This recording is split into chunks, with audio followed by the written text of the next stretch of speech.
Mr. Chebonkeng Kalabubse is the president of the National Communication Council of Cameroon. You have just attended an international dialogue involving African media regulators and global digital platforms. How has the dialogue with the digital platforms gone, and what bargaining chip do you feel Africa brought to the table? What was very interesting with what they said was that they are willing to cooperate with us. We have our own preoccupations, they have theirs, but we are shifting positions and coming closer.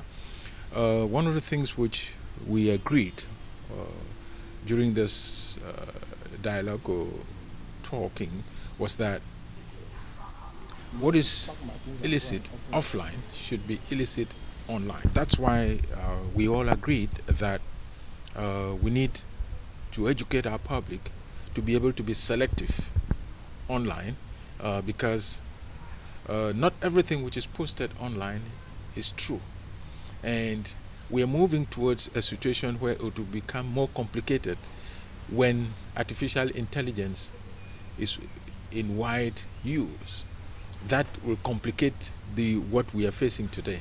During the exchange that you and your colleagues had, we heard severally representatives of the global digital platforms refuse to take responsibility for the misuse of their platforms, notably insisting that they are just the vessel and that the content providers are responsible for whatever content they put online.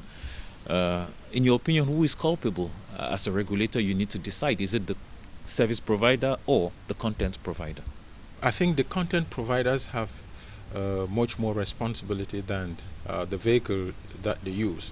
But what we are telling the vehicle owners is that they have a responsibility because they are the ones that provide the vehicles for the content providers to get it. The responsibility which we have is that there are things which are not good for public consumption, but we don't have the technical capabilities of knocking off such content or blocking such any individual from posting content which is a nuisance to public view.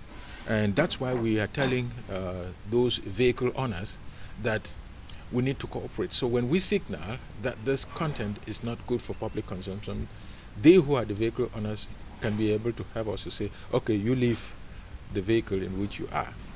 How do we reconcile the interest of the state and the business interests of these digital entrepreneurs? They are not working in a vacuum, the platform providers. They are working with people, and these people belong to states. And the states have their own preoccupations.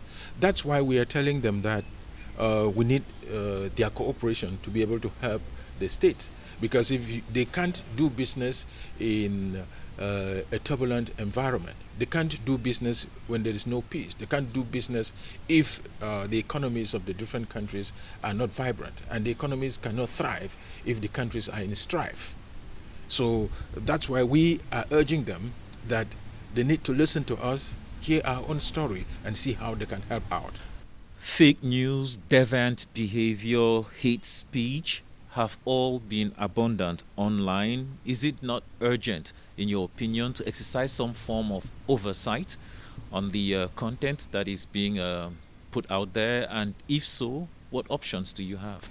About 52% of the African population is below 19 years. And so we are thinking that even though we have things on the social media that are a nuisance to public view, we have to try as much as we can to be able to take advantage of the positive aspects, but not losing sight of the fact that we have things which cause problems. And when you talk about hate speech and violence, it is in the interest of everybody. But people try to throw the responsibilities onto government, because government has a responsibility of ensuring peace and security and ensuring harmony in every given country or society. And so that's why, as a state institution, we feel that it's a responsibility of the media watchdog that we are to be able to see the dimension to which the social media is causing harm in certain situations.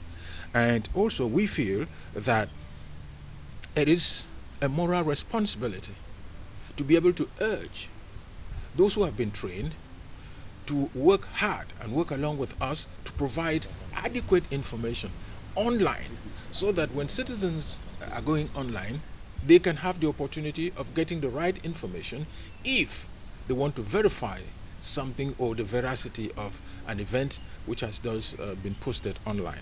Does the National Communication Council today have the right skills or expertise to actually regulate the digital space? We don't have the technical capabilities of doing that. Even Antique, that is supposed to give us a helping hand, at one point they don't have the legal right to get into the vehicle of the platform providers. And so, technically speaking, we are not ripe. But I think that what the state can do is to give us part of what we need. And what we need now is trying to confront the situation. If we take the examples of what the Europeans have done, they have a common grouping, so they have enacted a number of Digital Media Act and a host of others to try to regulate online content. And at our level, we are not yet there. What we have as a setback is the absence of any legislation. We have a number of bloggers, content providers online who have at least 10,000, 15,000, 20,000 or more followers. We could qualify those as media organs and follow them up and work with the platform providers to tell them or make them understand that we have qualified these individuals as media organs. That way, if we have anything coming from them, we can know who to turn to and to call their attention to what they are saying. And also, we think that if the laws of the land were modified in such a way that we could have better technical equipment and better legislation on that, it will help a lot, because in most of our countries, social media has taken the legislature or the legislative body off guard. It's coming like a wave, and so most of our countries didn't prepare.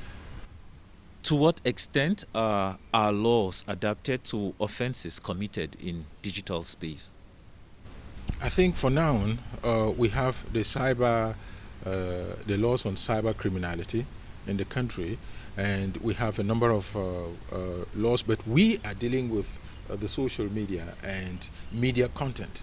That's criminal, that's penal, but we are dealing with the media space. And let us not lose sight of the fact that next year or in the next 2 years we'll be having a good number of elections in the country, and that the campaigns will be fought on the social media. And if we are not fast enough, that might take us off guard. And so I think that it will be important for us to try as much as we can to be able to provide legislation, provide the technical means as well, because our equipment at the level of the National Communication Council, we were talking with the people who gave us the machines, which are already obsolete.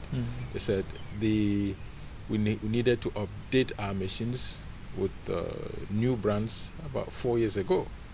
And so we are not yet catching up with the technology. And also that needs that we work towards that. We are doing trying to see how we can improve upon our machines before that time. When you came here, you had as ambition to improve links between the institution that you are in charge of and the digital entrepreneurs. How close do you feel you are to Silicon Valley after this meeting? Has progress been made? I would respond in the affirmative, because we met with the representative of Meta, and Meta is one of the key platform providers. They have Facebook, Instagram, WhatsApp, Messenger, and a host of other technical possibilities which most Cameroonians use. We also met with the representative of TikTok, and it might interest you to note that we are working with them to organize another international conference in Yaoundé. At this time, we want to be more practical in our approach because we want to give them what we want and tell them how we want it to be done, and then see what they can offer. Already at the level of TikTok, we agreed on a number of things, and we are going to finalize them before we meet in Yaoundé, so that they can be of help to us if we signal that we need the assistance. World Press Freedom Day is around the corner, and we all have been observing events in Cameroon. Do you feel that in this age and time, media practitioners, journalists can safely practice their profession? I think that journalists in the country have the liberty to go about doing the things which they do. Where there is a problem is the manner in which they do it. And because sometimes most of them or some of them are unorthodox in the manner in which they do it, they find themselves in problems. Many of them have approached me to ask that we lobby for the depenalization of press offenses. And I said that's not part of the roadmap that was given to me. Again, it will interest you to note that we intervene when journalists find themselves entangled with the judicial department in the exercise of their duty. And we don't allow them to be taken to court if they were arrested, maybe covering a manifestation somewhere, a public manifestation, or an event somewhere. But that doesn't mean that a journalist does not have a private life.